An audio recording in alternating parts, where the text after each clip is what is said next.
Kamala Harris's speech at the final night of the DNC convention last night made Reagan, Trump, Clinton, and Obama look like a half-drunk gaggle of third-rate carnival barkers. This might be the biggest political head fake in history.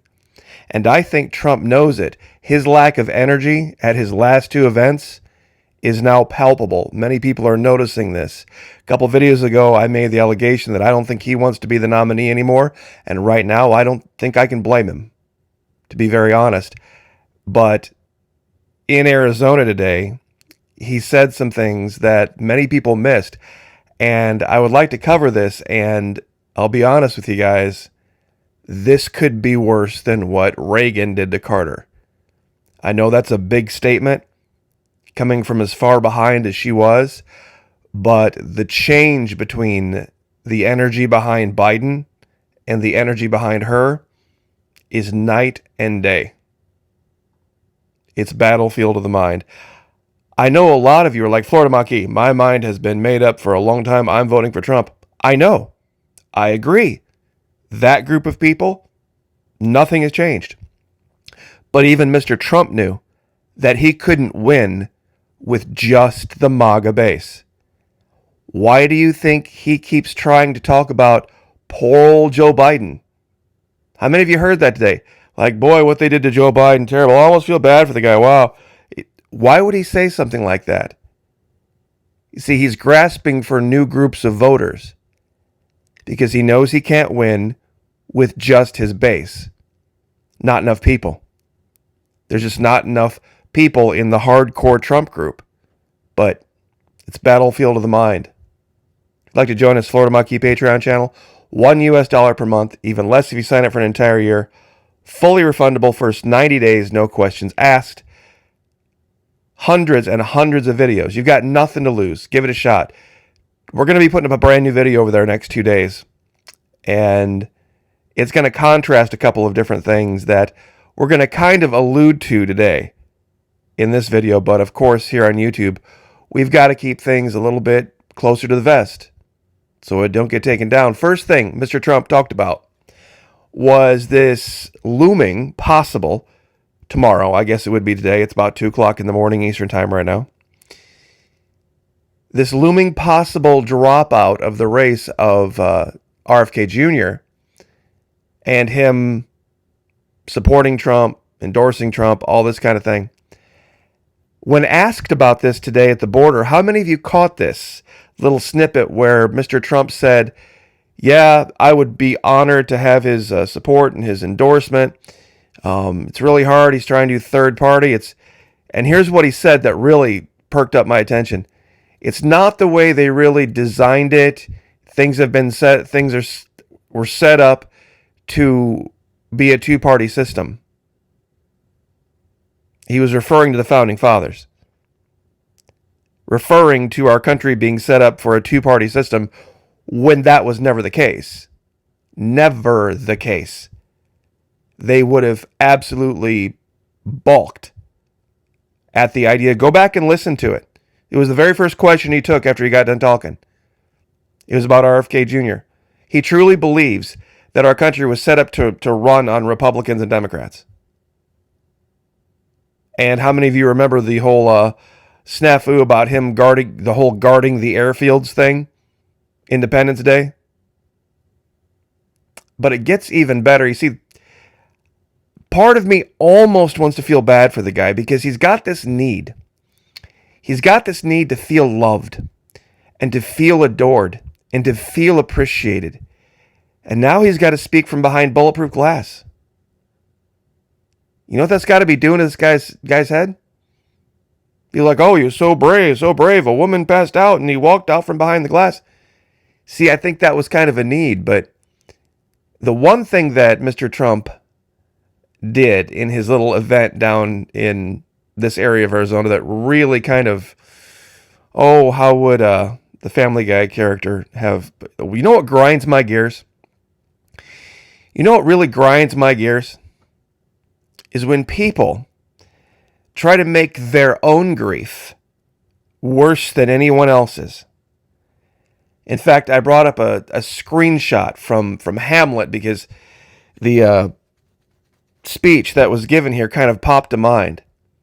This is, of course, a remake of Hamlet. This is, Laertes, and Laertes is the brother of Ophelia, and Ophelia has taken her own life, and Laertes believes that somehow Hamlet's responsible for it. And Hamlet was watching this from afar and in secret and listening to Laertes go on and on and on about, oh, poor little me, my loss is so much greater than everybody else's. My loss is so much greater. And he finally comes out from the hiding and he says, what is he whose grief bears such an emphasis, whose phrase of sorrow conjures the wandering stars and makes them stand like wonder-wounded hearers? You see, what really gets me, what really drives me nuts about this idea of this evil Venezuelan who wasn't supposed to be here, or this evil Guatemalan, or as if losing a loved one to a heinous act by an American isn't worthy of a presidential press conference. This guy gets to stand up there with his little T-shirt with his lost loved one, on national TV, and everybody all gets to feel sorry for him because his loved one lost their life to an illegal person, a person who's not legal to be a person apparently who doesn't have any rights. I could have swore I read in the Constitution that all men were endowed by their Creator with inalienable rights. All men, not all citizens, not all people who passed Washington's D.C.'s citizenship test. That all men. But those of us who have lost loved ones, and believe me, if anyone when it gets into a contest with people that you've loved, that you've had to put in a box and throw dirt on top of, I'll get in that contest with anybody. I've lost, and I'm not even saying my loss is any worse than anybody else's. But I would never go out on TV and say, the Venezuelan did this, and I wouldn't care less. I wouldn't care if you lose a loved one. How many of you ever heard this idea of this upstanding member of society who does something bad, and because they're an upstanding member of society, they deserve a break, but if it's somebody who's an evil, illegal Venezuelan, you need to throw the book at them? I mean, imagine the idea. There's some woman, and she's so tired.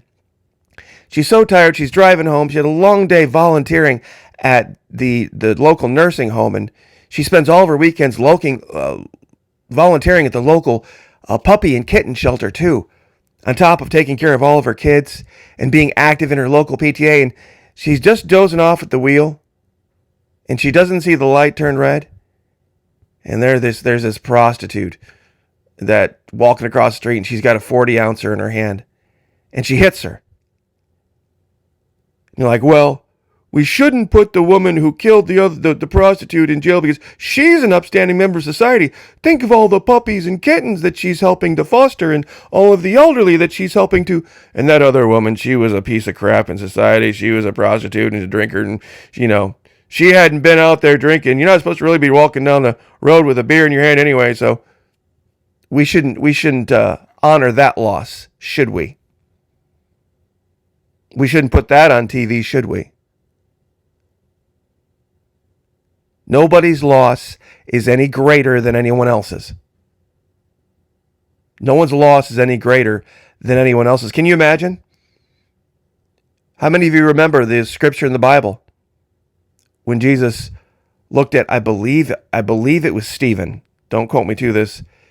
But one of his disciples was in a funeral procession for a family member, a loved one. And he said, let the dead bury the dead. Come and follow me. You imagine that these days? Jesus, you didn't realize this person died at the hands of an illegal immigrant into our lands. And you imagine that? It's just cringe. Oh, and man, I tell you what, just wait. Just wait. If Trump is smart, and you can say you heard it here first, if Trump is smart, he will find a way to get out of the debates. He will find some excuse to get out of the debates, because when she brings up E. Jean Carroll, it is over for him. Capital O, capital V, capital E, capital R. I don't care if eggs are $12 a dozen. It's over for him when she brings that up. Those of you who don't know, this was a woman who in her younger years was an incredibly attractive woman. Fort Wayne, Indiana. I believe Miss USA. Definitely Miss Indiana. Absolutely stunningly gorgeous woman. This is a picture of her on the left. 80 years old. This is a picture of Marla Maples at around 60 years old. You would think, gosh, they don't really look alike. How could one be mistaken for the other? This is Donald Trump, Democrat. Donald Trump, Democrat. Married to his second wife, Marla Maples. They have a daughter, Tiffany Trump. Now, when confronted under oath in a deposition, Mr. Trump said that there's no possible way he could have been guilty of attempting to rape E. Jean Carroll because she's not his type. Now, most women out there just cringe, and rightfully so, when they hear that being the excuse for a man not. So you only rape women of a certain type. You only rape women of a certain type? Is that what you're saying? And I can say this now, factually correct, because he has been found liable for the assault. It's done. It's fact. Now, this is his wife, Marla Maples. This is E. Jean Carroll. And when he was confronted, there was a picture. See if I can find the picture. Here it is. See this picture right here? When shown this picture in the deposition, Trump thought it was Marla Maples, but it was actually E. Jean Carroll. Now, as if this wasn't strange enough, I covered this before. And some people said, well, I don't see the resemblance. If you don't see the resemblance between the woman on the left and the woman on the right, you're blind. The woman on the left is Ivana Trump, young Ivana Trump, right when they got married, right when they met. And the woman on the right is Stormy Daniels. If you can't see this, I'm sorry, but you're just willingly blind at this point. They could be mother, daughter, time travelers, sisters. They could seriously, you could almost pass them off as twins. It is so spooky.